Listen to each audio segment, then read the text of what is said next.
Hi, welcome to ಕಲ್ಕುಲಿ creation log. ನಾನಿವತ್ತು ನಿಮಗೆ ಒಂದು ಎಗ್ಗನ್ನು ಬಳಸಿಬಿಟ್ಟು ಕ್ಲಿಯರ್ ಸೂಪ್ ಮಾಡೋದು ಹೇಗೆ ಅಂತ ತೋರಿಸ್ಕೊಡ್ತೀನಿ. ಇದು ವೆಯ್ಟ್ ಲಾಸಿಗೂ ತುಂಬ ಒಳ್ಳೆಯದು. ನಾನಿಲ್ಲೊಂದು ದಪ್ಪ ತಳದ ಪಾತ್ರೆಯನ್ನು ಇಟ್ಕೊಂಡ್ಬಿಟ್ಟು ಸ್ಟವ್ ಆನ್ ಮಾಡ್ಕೊಳ್ಳೋಣ. ಇವಾಗ ಈ ಪಾತ್ರೆ ಬಿಸಿಯಾಗಿದೆ. ಬಿಸಿಯಾದ ತಕ್ಷಣ ನಾನಿಲ್ಲಿ 3 ಕ್ಯೂಬಷ್ಟು ಬೆಣ್ಣೆನ ತೊಗೊಂಡಿದ್ದೀನಿ. ಇದಕ್ಕೆ ಬೆಣ್ಣೆಯನ್ನೇ ಹಾಕಿ ಒಗ್ಗರಣೆ ಮಾಡಬೇಕಾಗತ್ತೆ. ಅದು ಸ್ವಲ್ಪ ಬೆಣ್ಣೆ ಕರಗಲಿ. ಇದು ಇವಾಗ ಬೆಣ್ಣೆ ಸ್ವಲ್ಪ ಕರಗಿದೆ ಅಲ್ಲ, ಇದಕ್ಕೆ ಒಂದು 5-6 ಎಸ್ಲು ಬೆಳ್ಳುಳ್ಳಿನ ಈ ರೀತಿ ಸಣ್ಣದಾಗಿ ಚೂರು ಮಾಡ್ಕೊಬೇಕು. ಇದನ್ನು ಕ್ರಷ್ ಮಾಡೋದಲ್ಲ, ಸಣ್ಣ ಸಣ್ಣ ಚೂರುಗಳಾಗಲಿ ಮಾಡ್ಕೊಂಡಿರ್ತೀವಲ್ಲ ಅದನ್ನು ಇದಕ್ಕೆ ಸೇರಿಸ್ಕೊಳ್ಳೋಣ. ಬೆಳ್ಳುಳ್ಳಿ ತುಂಬ ಚೆನ್ನಾಗಿ ಫ್ಲೇವರ್ ಕೊಡುತ್ತೆ, ಹಾಗಾಗಿ ಬೆಳ್ಳುಳ್ಳಿಯನ್ನೇ ಫಸ್ಟ್ ಆ್ಯಡ್ ಮಾಡ್ಕೊಂಡ್ಬಿಟ್ಟು ಸ್ವಲ್ಪ ಹೊತ್ತು ಫ್ರೈ ಮಾಡಿ. ಇದು 2-3 ಬೆಳ್ಳುಳ್ಳಿ ಫ್ರೈ ಆಗಿ ಅದ್ರದ್ದೊಂದು ಸ್ವಲ್ಪ ಫ್ಲೇವರು ಬಿಡಬೇಕು. ಇವಾಗ ನೋಡಿ, ಇದೊಂದು 2 ಸೆಕೆಂಡು ಈ ರೀತಿ ಫ್ರೈ ಮಾಡಿಕೊಂಡು ನಂತರ ಇದಕ್ಕೆ ನಾನಿಲ್ಲೊಂದು 3-4 ಬೀನ್ಸನ್ನು ತೊಗೊಂಡಿದ್ದೀನಿ. ಈ ರೀತಿ ಸಣ್ಣದಾಗಿ ಹೆಚ್ಕೊಳ್ಳಿ. ನೀವು ಇದಲ್ಲದೇನೆ ಬೇರೆ ಯಾವುದಾದ್ರೂ ತರಕಾರಿ ಇದ್ರೂ ನೀವು ಅದನ್ನು ಆ್ಯಡ್ ಮಾಡ್ಕೊಳ್ಬೋದು. ಇಲ್ಲಿ ನಾನು ಏನೇನು ತರಕಾರಿ ಅವೈಲೇಬಲ್ ಇದೆಯೋ ನಾನು ಅದನ್ನು ಹಾಕ್ಕೊಂಡು ಮಾಡ್ಕೊಳ್ತಾ ಇದ್ದೀನಿ. ಫ್ಲೇಮನ್ನು ಸ್ವಲ್ಪ ಮೀಡಿಯಮಲ್ಲಿ ಇಟ್ಕೊಳ್ಳಿ. ಇದು ತರಕಾರಿ ಇದರಲ್ಲೇ ಫ್ರೈ ಆಗಬೇಕಲ್ಲ, ಅದಕ್ಕೇ.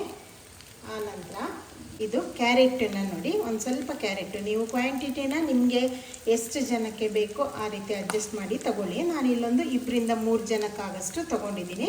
ನಾನಿಲ್ಲೊಂದು ಸಣ್ಣ ಕ್ಯಾರೆಟನ್ನು ಈ ರೀತಿ ಪೀಸ್ ಮಾಡ್ಕೊಂಡ್ಬಿಟ್ಟು ಇದಕ್ಕೆ ಸೇರಿಸ್ಕೊಳ್ತಾ ಇದ್ದೀನಿ.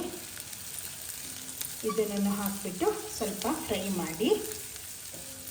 ಇವಾಗ ಒಂದು ಚಿಕ್ಕ ನೀರುಳ್ಳಿಯನ್ನು ಈ ರೀತಿ ಸಣ್ಣದಾಗಿ ಚೂರು ಮಾಡ್ಕೊಳ್ಳಿ. ಎಲ್ಲ ತರಕಾರಿಗಳನ್ನು ಆದಷ್ಟು ಸಣ್ಣದಾಗಿನೇ ಪೀಸ್ ಮಾಡಿಕೊಂಡು ಇದಕ್ಕೆ ಸೇರಿಸ್ಕೊಳ್ಳಿ. ಆವಾಗ ಇದು ಬೇಯೋದಕ್ಕೆ ಈಸಿ ಆಗುತ್ತೆ.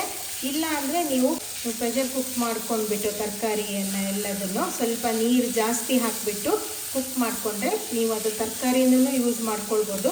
ಆಮೇಲೆ ಅದು ಏನಿರುತ್ತೆ ಅದನ್ನು ವೆಜಿಟೇಬಲ್ ಸ್ಟಾಕ್ ಆಗಿನೂ ನೀವು ಯೂಸ್ ಮಾಡ್ಕೊಳ್ಬೋದು. ಇವಾಗ 1-2 ನಿಮಿಷ ಇದನ್ನು ಸ್ವಲ್ಪ ಹೊತ್ತು ಹೀಗೆ ಫ್ರೈ ಮಾಡೋಣ. ಇವಾಗ ನೋಡಿ ಸ್ವಲ್ಪ ಫ್ರೈ ಆಗಿದೆ ಅಲ್ಲ, ಈ ಟೈಮಲ್ಲಿ ಒಂದು ಅರ್ಧ ಟೀ ಸ್ಪೂನಷ್ಟು ಉಪ್ಪನ್ನ ಆ್ಯಡ್ ಮಾಡ್ಕೊಳ್ಳಿ. ಮತ್ತೆ ಬೇಕಿದ್ರೆ ನೀವು ಟೇಸ್ಟ್ ನೋಡಿಕೊಂಡು ಆ್ಯಡ್ ಮಾಡ್ಕೊಳ್ಬೋದು. ಈಗ ಮತ್ತೆ ಒಂದ್ಸರಿ ಚೆನ್ನಾಗಿ ಮಿಕ್ಸ್ ಮಾಡಿ. ಬೇರೆ ಯಾವುದಾದ್ರೂ ತರಕಾರಿಗಳು ಸಹ ನೀವು ಆ್ಯಡ್ ಮಾಡ್ಕೋಬೋದು.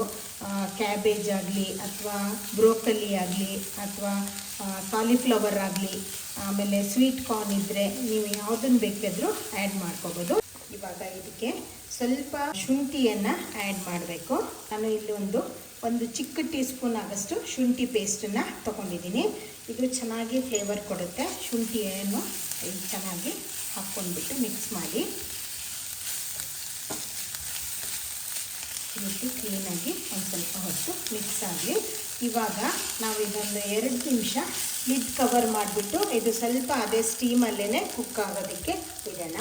ಇವಾಗ ಲಿಡ್ ಕವರ್ ಮಾಡೋಣ. ಇದಕ್ಕೆ ಫ್ಲೇಮು ಲೋ ಅಥವಾ ಮೀಡಿಯಮಲ್ಲಿ ಇಟ್ಕೊಳ್ಳಿ. ಇವಾಗ ಇದು ನೋಡಿ, ನಾವು ಸ್ವಲ್ಪ ಹೊತ್ತು ಬೇಯೋದಕ್ಕೆ ಬಿಟ್ಟಿದ್ದೀವಲ್ಲ, ಇವಾಗ ಲಿಡ್ ಓಪನ್ ಮಾಡೋಣ.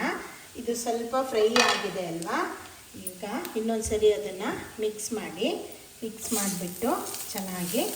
ಈಗ ಇದಕ್ಕೆ ಖಾರಕ್ಕೆ ಎಷ್ಟು ಬೇಕೋ ಅಷ್ಟು ಕಾಳುಮೆಣಸಿನ ಪುಡಿಯನ್ನು ಹಾಕ್ಕೊಳ್ಬೇಕು. ನಾನಿಲ್ಲೊಂದು 1 ಟೀ ಸ್ಪೂನಷ್ಟು ಕಾಳುಮೆಣಸಿನ ಪುಡಿನ ಹಾಕ್ಕೊಂಡಿದ್ದೀನಿ. ಇದಕ್ಕೆ ನಾನು ಹಸಿಮೆಣಸೆಲ್ಲ ಏನು ಉಪಯೋಗಿಸ್ತಾ ಇಲ್ಲ. ನೀವು ಬೇಕು ಅಂದರೆ ಹಸಿಮೆಣಸನ್ನು ಹಾಕ್ಕೊಳ್ಬೋದು, ಆದರೆ ಅದು ಬಾಯಿಗೆ ಸಿಕ್ಕುತ್ತೆ ಅಂತ ಹೇಳಿಬಿಟ್ಟು ನಾನು ಹಸಿಮೆಣಸು ಯೂಸ್ ಮಾಡ್ತಾ ಇಲ್ಲ. ಇಲ್ಲಿ ಕಾಳುಮೆಣಸು ಹಾಕಿದ್ದೀನಿ.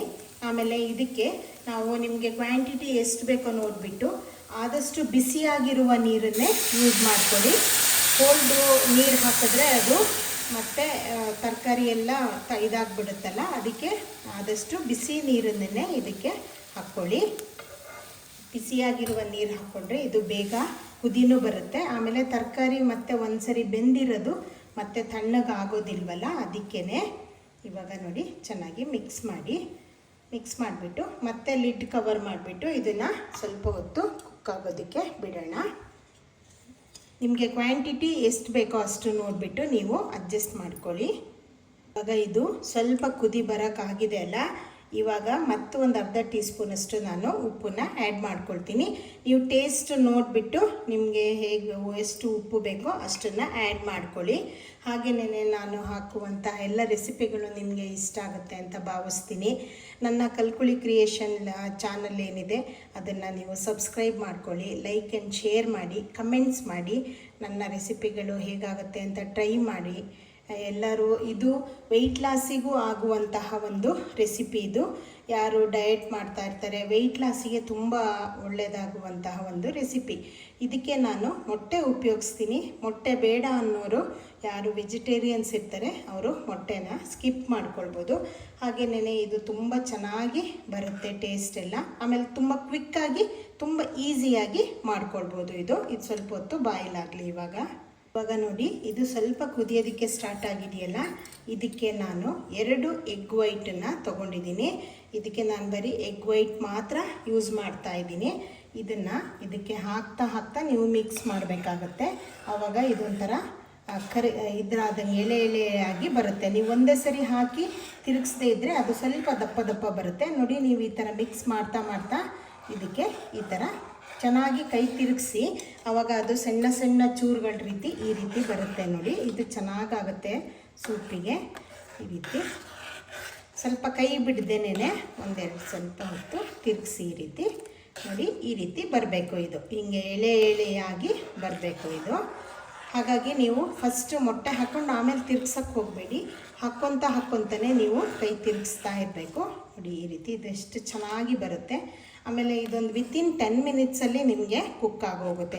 ನೀವು ವೆಜಿಟೇಬಲ್ಸನ್ನು ಇದು ಸ್ಟೀಮ್ ಮಾಡಿಕೊಂಡು ಉಪಯೋಗಿಸ್ಬೋದು, ಇಲ್ಲ ಪ್ರೆಷರ್ ಕುಕ್ಕರ್ ಮಾಡಿಕೊಂಡ್ರೆ ಇನ್ನೂ ಬೇಗ ಆಗೋಗುತ್ತೆ ನಿಮಗೆ. ಇವಾಗ ಇದಕ್ಕೆ ನೋಡಿ, ಇದೆಲ್ಲ ಹೀಗೆ ಸಣ್ಣ ಚೂರುಗಳನ್ನು ಮಾಡಿ, ಇದು ತುಂಬ ಚೆನ್ನಾಗಿ ಟೇಸ್ಟ್ ಕೊಡುತ್ತೆ ಬಾಯಿಗೆ ತಿನ್ನಬೇಕಾದ್ರೆ ಸಿಕ್ಕಿದಾಗ.